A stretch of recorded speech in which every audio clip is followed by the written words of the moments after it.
ইটকাকে bomb মেরে উড়িয়ে দিবে বাংলাদেশ, এমন মন্তব্যে পুরো আমেরিকা জুড়ে আতঙ্ক ছড়িয়ে পড়েছে। এদিকে উত্তরপাড়ার আবুলের মেয়ে মিস কুতকুতি বেগমের ফ্রেন্ড রিকোয়েস্ট অ্যাকসেপ্ট না করায় দক্ষিণ পাড়ার আক্কাসের বাড়িতে পারমাণবিক বোমা হামলা করেছে মিস কুতকুতি বেগম। অন্যদিকে সাইকেলের সাথে ধাক্কা খেয়ে একটি ট্রাক বিধ্বস্ত হয়েছে। এই ঘটনায় সাইকেলের চেন পড়ে যায়।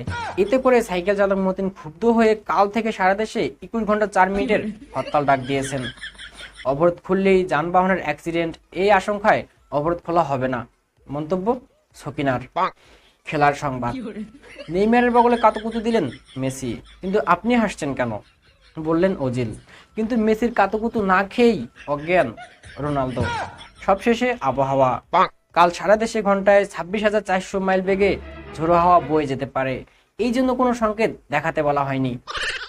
পরবর্তী সংবাদ পেতে আপনার মেসেজ অপশনে গিয়ে লিখুন আমি বিয়ে করেছি আর পাঠিয়ে দিন